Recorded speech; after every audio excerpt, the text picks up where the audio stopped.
비쌉니다, 여기는. 그런데도 사람들은 여기서 사는 사람들이 있어요. 왜? 나는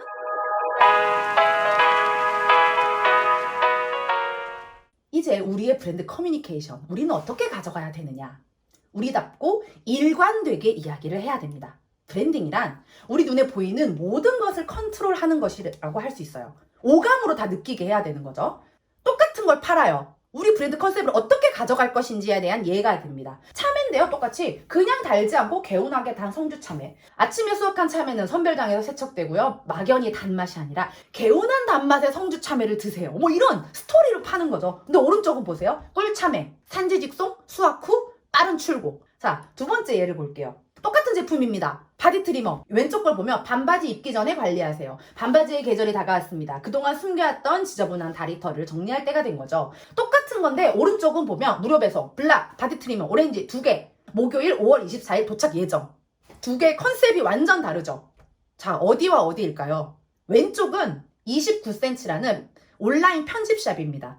가이드 투 베럴 초이스라는 컨셉을 가지고 있는 거죠. 그렇기 때문에 이분들은 네가 더 나은 선택을 할 수 있게 만들어줄게 해서 상세 페이지와 제품 소개 멘트가 이렇게 구구절절 장황한 거예요. 여기는 그게 컨셉이에요. 그래서 여기는 상세 페이지를 그냥 막 찍어내는 게 아니라 잡지 에디터 같은 에디터들을 채용을 했습니다. 잡지를 쓰던 사람들이 상세 페이지를 쓰는 거예요. 그러니까 품이 더 들어가겠죠. 그래서 조금 더 비쌉니다, 여기는. 그런데도 사람들은 여기서 사는 사람들이 있어요. 왜? 나는 이런 가치를 소비하고 싶어. 그런데 그거 말고 빠른 배송, 무료 배송, 내일 새벽 배송, 쿠팡이죠, 쿠팡. 빠른 배송을 강조하는 겁니다. 우리는 오늘 주문하면 내일 새벽에 너가 받을 수 있어. 요걸로 가는 거죠. 그러니까 어디서 사든 그거는 소비자의 선택입니다. 우리 브랜드는 그 컨셉을 명확히 정해주기만 하면 되는 거예요. 어떤 상품을 봤을 때 그 회사 같은데? 라는 생각이 들어요. 근데 또 반대로 그 회사답지 않아? 라는 생각을 들기도 합니다. 이런 실예가 뭐가 있었냐면 스타벅스가 미국 자본이 계속 들어와 있다가 SSG에서 다 샀죠. 그래서 갑자기 스타벅스가 한국화 브랜드가 되면서 좋아하는 걸 좋아해 라는 이런 슬로건을 가지고 막 엄청 대대적으로 막 광고를 했어요. 그때 스타벅스 팬들이 난리가 났습니다. 왜? 스타벅스 감성이 아니었거든요.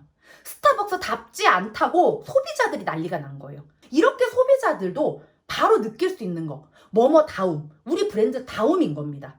시작하는 브랜드를 하시는 여러분들도 이런 다움을 만들어 가셔야 돼요. 그럼 우리는 어떻게 만들어 갈 수가 있느냐? 물질이 아닌 의미라고 했죠. 의미, 가치를 부여하는 거. 그래서 우리의 의미를 쉽게 전달하려면 우리가 가진 상징과 스토리를 잘 활용해야 됩니다. 상징은 우리 브랜드의 탄생기 같은 거예요. 왜 우리가 이 일을 시작하게 됐지? 내가 왜 이 브랜드를 만들게 되었지? 우리의 상징은 뭘까? 그리고 그것을 이야기로 풀어내는 거죠. 우리의 브랜드는 어떤 비전과 어떤 목적이 있지? 그런 것들을 여러분들 꼭 생각을 하시고 정리를 해야 됩니다. 자, 그럼 우리가 상징에서 딱 떠오르게 할 수 있는 4가지를 한번 배워볼게요. 땡땡 다움을 보여주는 상징은 이런 폰트, 우리 브랜드를 딱 보자마자 연상할 수 있는 뭔가를 만드는 거예요. 배달의 민족이 웹회사인데 갑자기 폰트를 만들어냈어요. 배달의 민족 채. 우리 브랜드를 인식을 시키는 거죠. 그러면서 이제 이 글씨체를 보면 이거 배달의 민족 건데? 실제로 배달의 민족은 이 배달 어플 중에 제일 후발주자였어요. 그런데 다 씹어먹었죠. 이게 그냥 단순히 배달 앱으로만 시작을 했던 게 아니라 이런 브랜딩과 우리 다움, 배달의 민족 다움을 계속 처음부터 만들어 나갔기 때문입니다. 이 브랜드의 가치, 이게 돈을 당장 벌어다 주는 건 아니지만 우리 브랜드의 상징을 굉장히 명확하게 보여주는 겁니다. 두 번째는 컬러예요.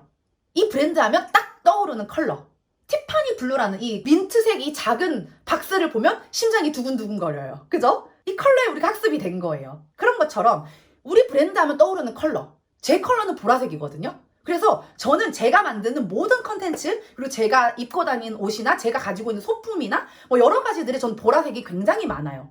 그래서 저와 이제 가깝게 지내시는 분들은 보라색을 보면 제가 항상 떠오른대요. 이런 식이 되는 거죠. 그래서 여러분들도 우리 브랜드만의 컬러가 뭐가 있지? 컨셉에 따라서 우리는 신뢰감을 주는 브랜드인가? 우리는 다채로움을 보여주는 브랜드인가? 우리의 컨셉에 맞게 그 컬러도 정할 수가 있는 거죠. 그리고 그 컬러를 통해서 우리의 커뮤니케이션을 계속 이어나가야 되는 겁니다. 그래야 통일성이 생기고 사람들도 반복을 통해서 이 브랜드에 대한 인식이 생기는 거죠. 이것저것 이때 좋아 보이는 거, 이때 유행하는 거, 이때 사람들이 많이 쓰는 거, 이거 아니에요.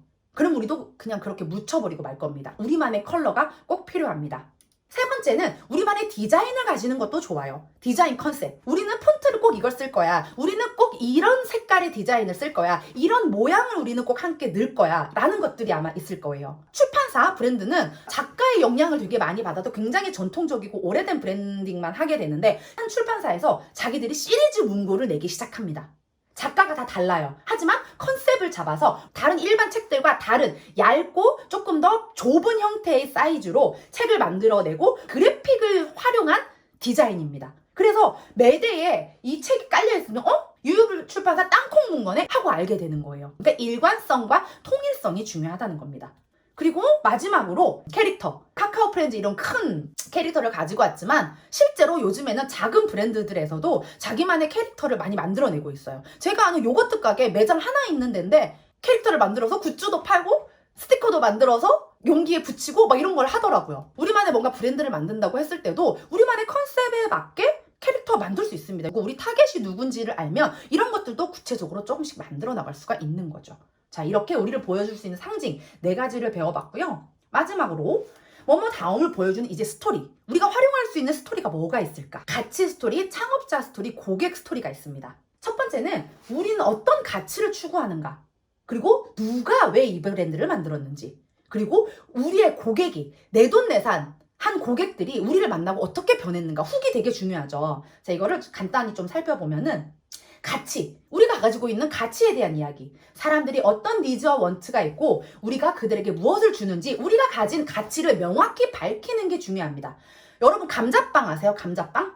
그냥 춘천에 이 감자빵이 있는데 여기도 스토리가 함께 성장하기 위한 더 나은 농업으로 인해서 여기 회사 이름이 밭이에요. 밭. 그래서 도시와 농촌을 잇는 농업 콘텐츠 플랫폼, 농업 브랜드인데 농업 콘텐츠 플랫폼이라고 얘기를 붙였어요. 그래서 지속 가능한 농업을 지향합니다.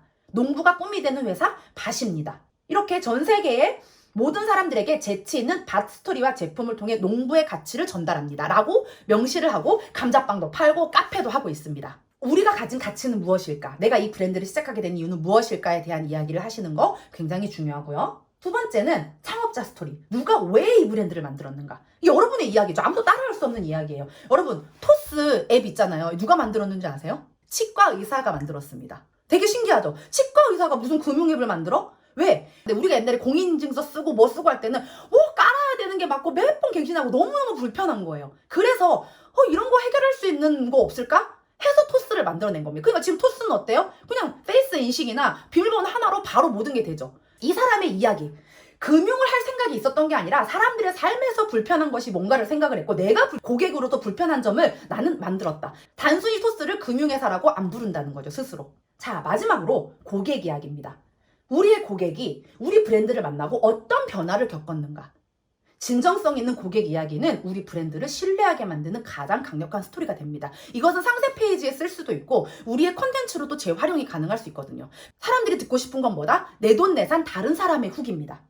그런 것들이 자연스럽게 녹아 들어가면 사람들은 이 브랜드 믿을만 하구나 라고 생각을 하게 되겠죠. 그래서 이런 것들을 많이 쌓는 게 중요합니다.